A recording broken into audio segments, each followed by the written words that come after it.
Welcome to All Things Greater Burlington, where you will hear from the movers, shakers, and changemakers that are moving Greater Burlington forward. Here is your host, Stephen Brody.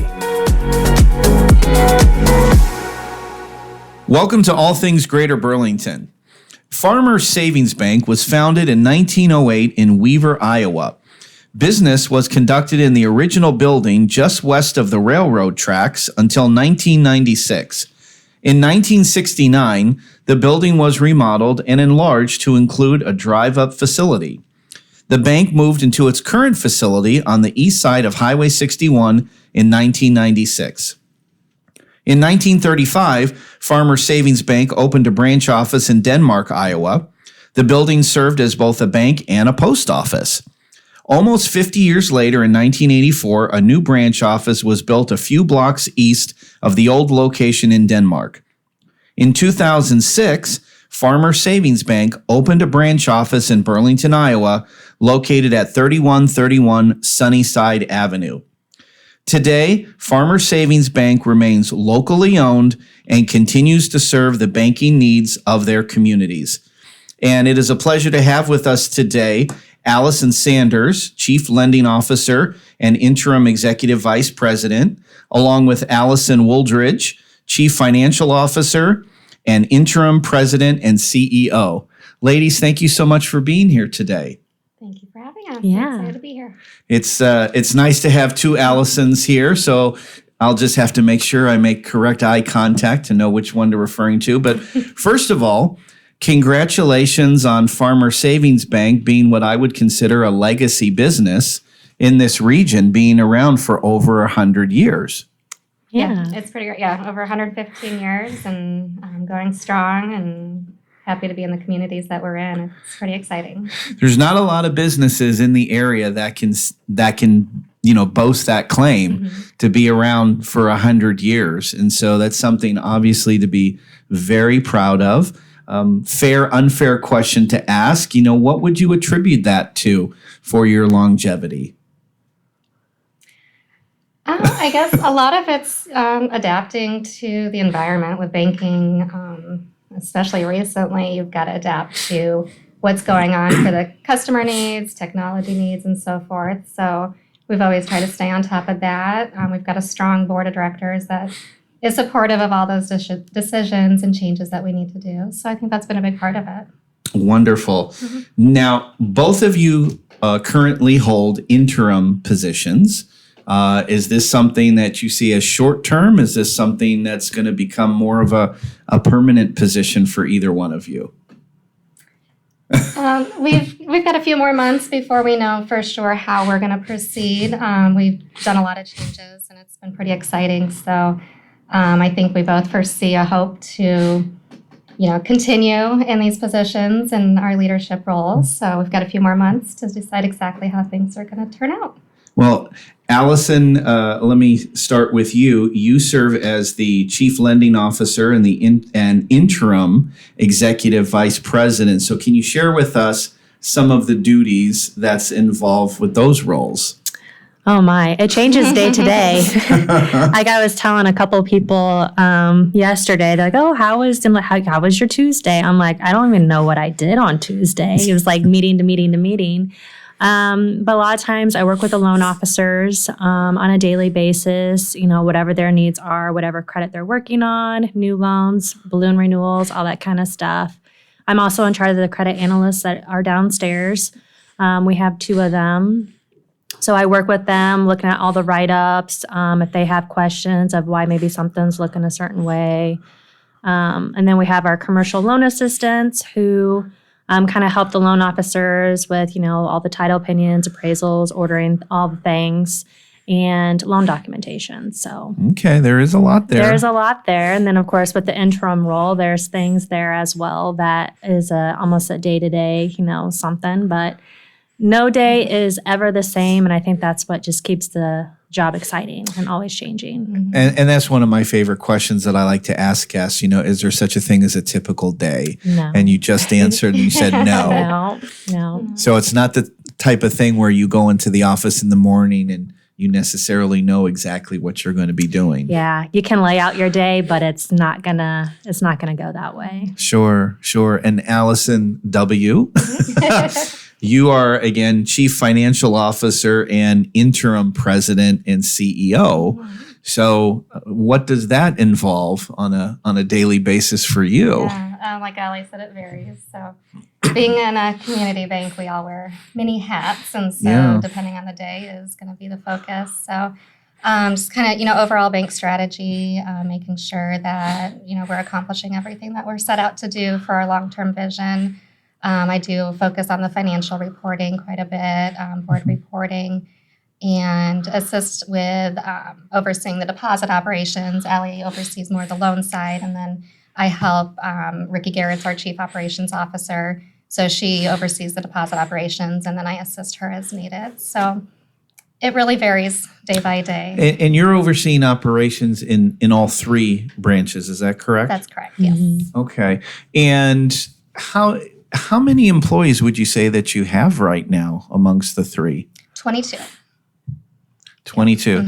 Considered full-time? Yes. Okay. Very good. And obviously, bank being around so long, have you got a lot of seniority with Farmer Savings Bank in terms of folks that have been around for a while?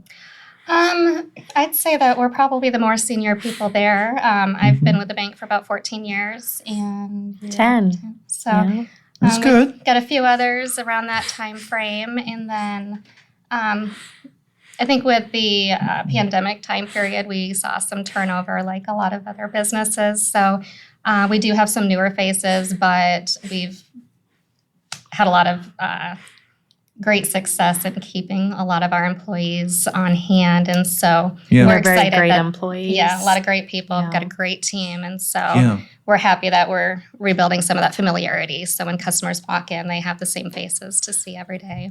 You promote yourself as a community bank, and obviously folks have choices here in the greater Burlington area of many banks that they can go to. So what do you think makes Farmer Savings Bank stand out as a community bank versus going to any other bank in town? I think one of the best things, and I know there's a lot of banks that are similar, but we can do local decision making. So there's a lot of things that customers walk in and maybe it's not quite in our day-to-day plan, but we can also kind of pivot a little bit, talk through the options, and see what we can do to best serve the customer. So I think that's one of the best things is we have some room to modify the norm to make sure that we can help everyone out. So you have a lot of you said local control. You don't necessarily have to go higher up somewhere else in order to get an answer, a decision on a loan or some other service. Right. And there are times that maybe we do, but our board members are all local and they're a phone call away. So if we do something like that, it's a really quick turnaround and a really quick decision. Okay. Did you get impacted? Did the banking industry get impacted much by the pandemic with COVID-19? I mean, we hear so much about how businesses got affected, impacted. A lot of remote working was taking place, a lot of reimagining how to do business under those circumstances. Did you have to experience much of that yourselves? We did sometimes where we did have to close our lobbies to the public, whether it was due to short staffing due to illness or just the decision of the time made sense for everyone's safety. As far as, we actually picked up quite a bit of business during that time was the PPP loan programs and the EIDL loan programs. So Allie can speak to the extra effort that they went through to make sure that everybody that would be eligible for those programs knew they were eligible and they were able to take advantage of those opportunities. So you're busy. We kind of went through just kind of our customer base and kind of figured out, a lot of the customers we do know. So we call them and be like, oh, hey, I think you might qualify for a PPP loan. And they're like, free money, like 1%. They're like, even if it's not forgiven, it's only 1%. Like you're never going to get that. Yeah. And so, PPP time, that was a fun experience. Yeah. So how much time do you spend, researching or just educating yourself as to what's going on in the industry? Is it is it just a day-to-day thing, or are you receiving publications, or are there certain websites or sources that you need to constantly familiarize yourself with? Yeah, it's pretty constant between emails coming in every day from various resources, publications, and then continuing ed that we do, whether it's to the Iowa Bankers or the American Bankers Association. We have a lot of opportunities to, whether it's webinars or in person, we do a lot of continuing ed throughout the year. Yeah. Yep. I was going to say, what type of sources are out there, in case people don't know? You mentioned Iowa Bankers Association, but in terms of like other sources, other organizations, I mean, obviously FDIC is big, so you've got to stay on top of that. But from a lending perspective, Allyson, what sources do you have to make sure that you're aware of and on top of? There's a lot of different program offerings, whether you're looking at maybe the SBA loans. I say there's the SBA, also beginning farmer loans with the FSA. They have different kinds of fundings through those avenues. We usually keep up on those about once a month. There's also, I'm trying to think of it, where they do. It's through kind of like the Iowa Bankers where they have like, I don't know, it's like grants. So for like first home buyers, they have that stuff as well. Yeah. So, yep, I would say probably daily. We're always reading something about changing, or just including in the environment we're in right now with the economy and the banking crisis that's out there. Which there's no really crisis, but. There's always something out there to read, to learn more. So. How about on the ag side? Are you doing stuff like through USDA and Yep, that's through like the FSA offices and stuff. Yep. Where would you say the most, and I don't know if this is a weird way to say it, what's the most popular like loans that people are asking for these days? Is it home? Is it auto? Is it ag? Is it, what are you seeing?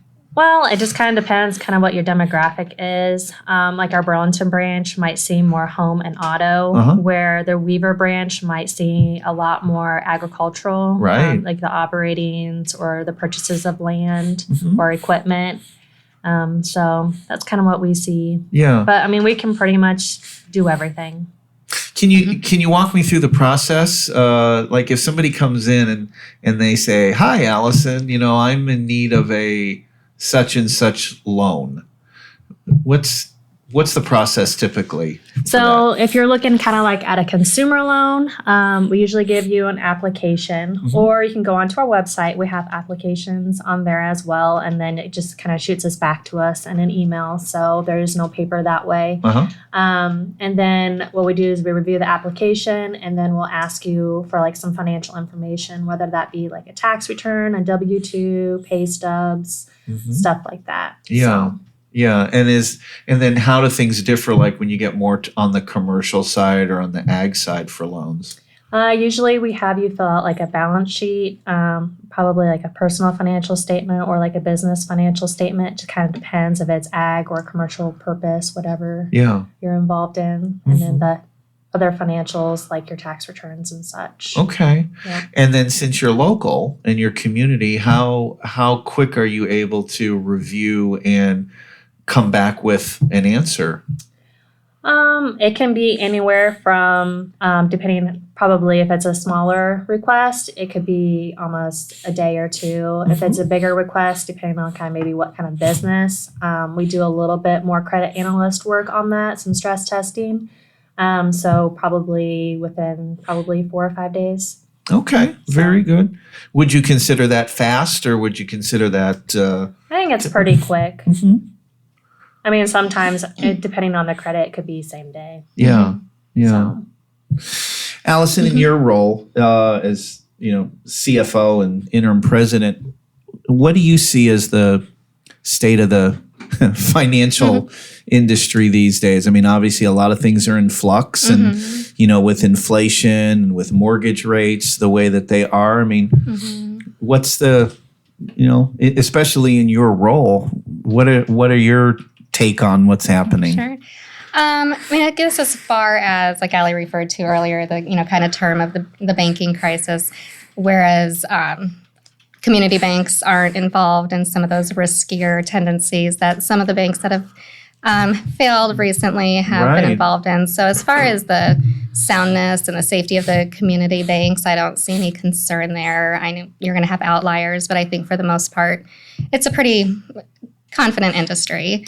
The interest right now is tricky, where we are seeing a reduced loan demand because nobody really wants to pay that higher rate right now. Sure. So if they can hold off a little bit, they're going to hold off. Yeah. On the other side, as the deposit rates drastically rose, we had a lot of demand for some repricing on some of those products. And so we've had to watch that pretty closely, just making sure that that net interest margin, if you talk to any banker right now and you say, what's on your top priority list? It's that net interest margin because of the way everything rose so quickly. So we watch that daily, do everything that we can to make sure we're still helping the customers, keeping the money local, and helping the bank grow too. Yeah, because I would imagine refinancing is definitely halted because the rates have gone up. Oh yeah, during COVID, everybody was refinancing because of all the low rates, and now it's just like people don't even want to think about it. Right. But it is kind of funny, the age groups.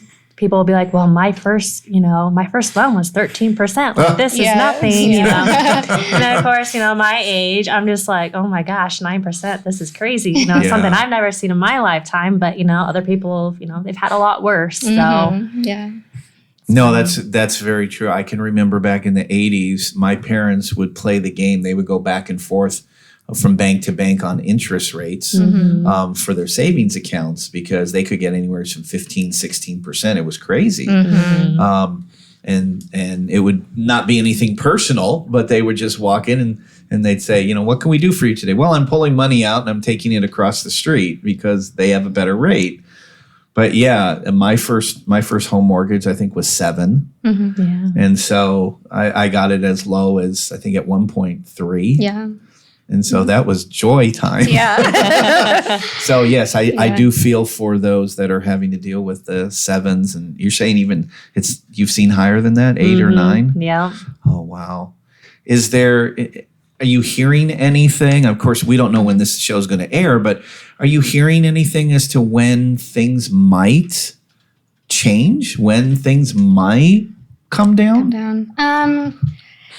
Predictions are probably towards the end of 2024. So hanging in there, hopefully steady. It's possible that they may go up a little bit more before they steady and then start to decline. But hopefully looking towards the end of 2024 to see some more normalcy in the environment. Yeah.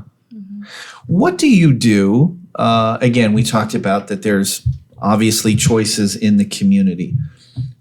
What do you do to go out and share the message of Farmer Savings Bank and attract customers to consider coming to you? We do about everything that we can do. Anytime there's a community event going on, if we have an opportunity to be present, whether we have a sponsorship or a table or just employees being present to be participants, any opportunity that we have, we try to make sure that we're there and showing our community involvement and our support. And so we've had a few comments lately that we apparently are being seen everywhere all the time, and we're like, that's the point. Yeah. And it's not just one of us. We come in packs, they say, which is true. I mean, I think, summer 2023, I think it's been a great summer. We've been really active in our local community, and I think everybody's had a lot of fun doing all those reconnections and everything. It's been great. Yeah. Well, and I will say also from a personal standpoint, from a Greater Burlington partnership, we have really appreciated the involvement that Farmer Savings Bank has had with us and with the Chamber of Commerce. You really have stepped it up with this last year, and your involvement with folks on the ambassadors and sponsoring events. I mean, you were a premier sponsor for the golf tournament, and we were very thankful about that. And I think you were out there on the golf course. And so there are things like that. that you are doing, and we see it. We definitely see that exposure, and I would imagine that is having and should have a positive ripple effect because you are taking that extra step to invest in the community. Mm-hmm. Well, we appreciate hearing that. It does. Yeah, it's good to hear that feedback, to know that our involvement's making a difference and being noticed. Are you looking at other things down the road that you want to be connected with? Like, is there like a nonprofit? Is there a cause in town that maybe you're kind of thinking, hey, we'd love to be a part of that as well? Or I don't know, maybe you just kind of see things as they show up and go, let's do something here, let's do something there. Yeah, I mean, that's kind of how it is. It's get a group together and just talk about what are the upcoming opportunities and, what makes sense and what can we do. We're somewhat limited, but what can we do and get involved.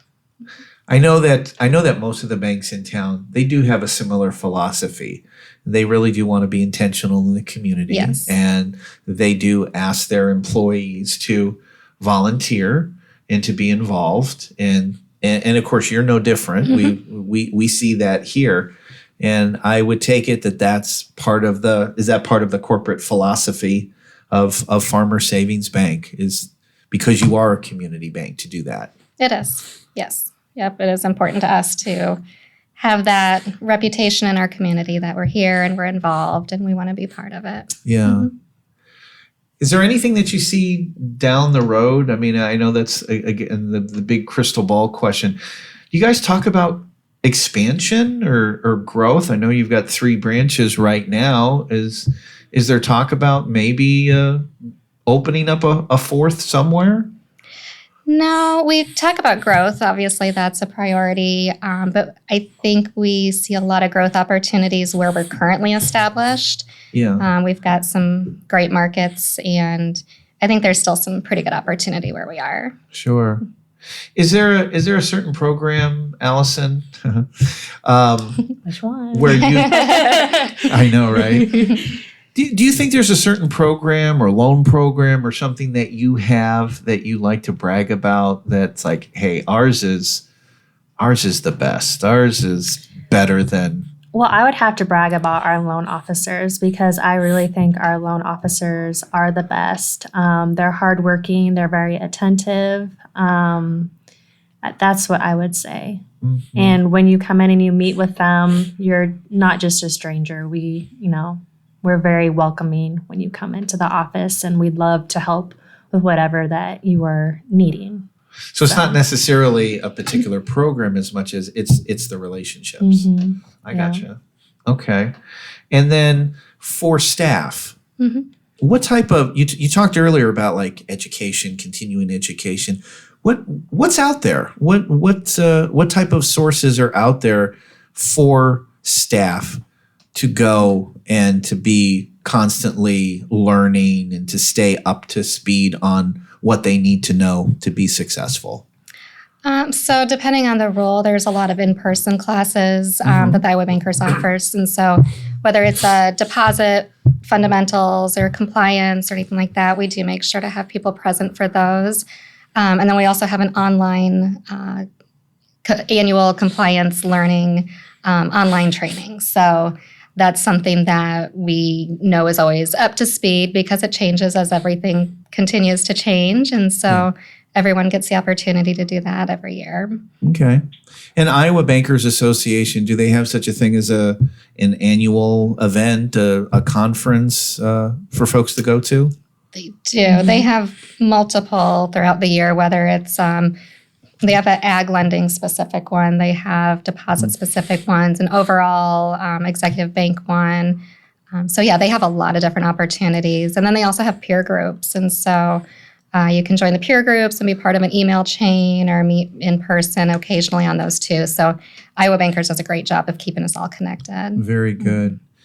And I would imagine also that banks will get audited like others. So is that where you come in then as Chief Financial Officer to be involved in that process? Yeah, we're both pretty heavily involved in the audit functions. And like you said, it's It seems like it's ongoing, continuous, and I think that's a good thing. I think that there's reason for that. Yeah. So, yeah, there's loan reviews that will come in and look specifically at, just making sure that our processes there are in line as how they should be, and then a lot of the financial auditing as well. So we have independent audits, we have the FDIC, and then we also have the state of Iowa that all do rotations. Thank you. I was going to ask that. How often do you get, does this happen on an annual basis?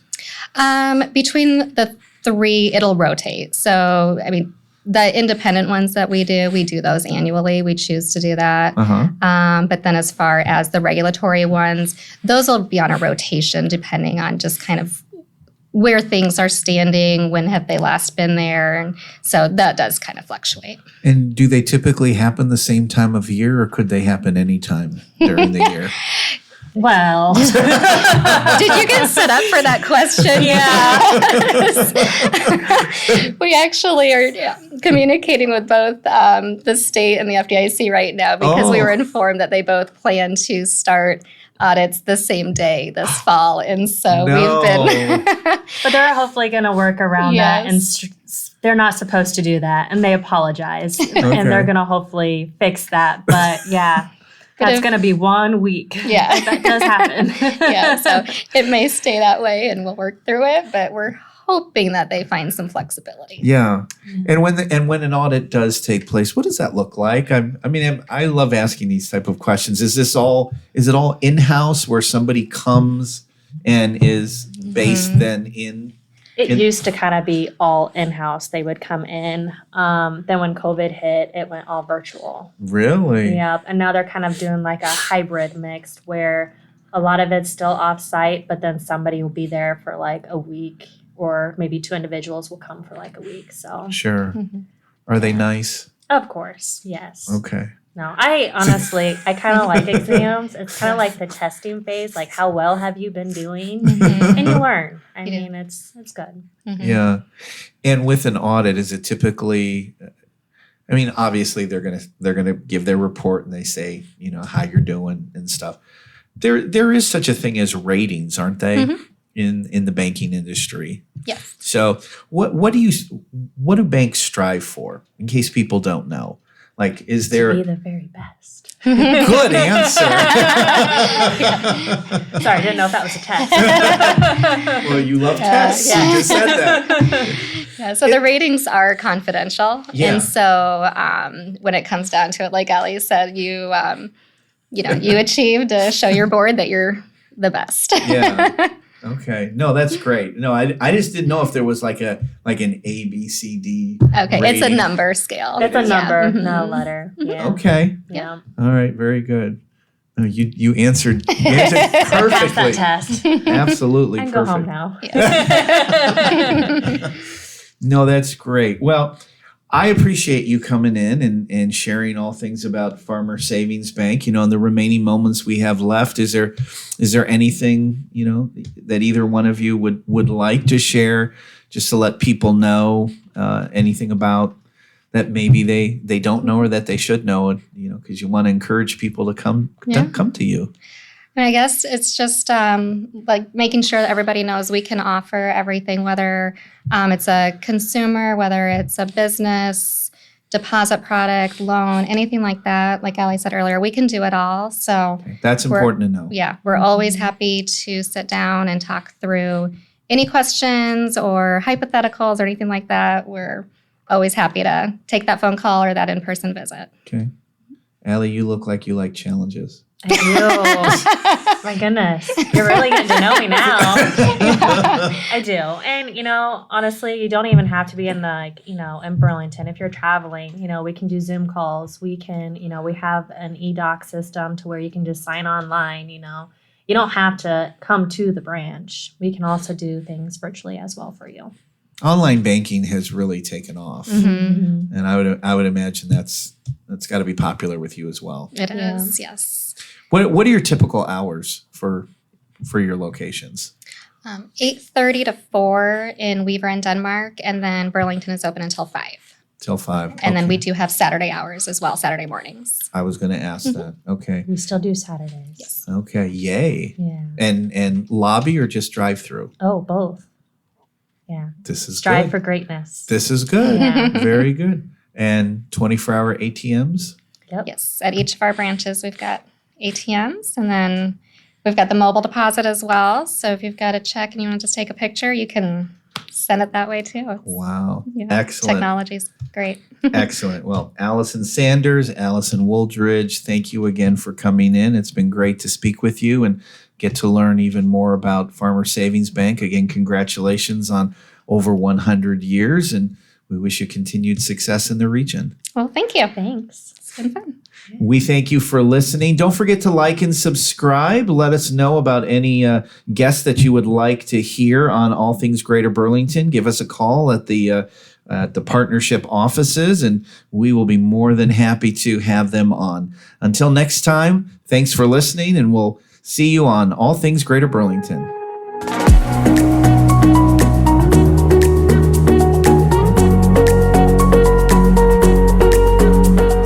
You have been listening to All Things Greater Burlington with Stephen Brody.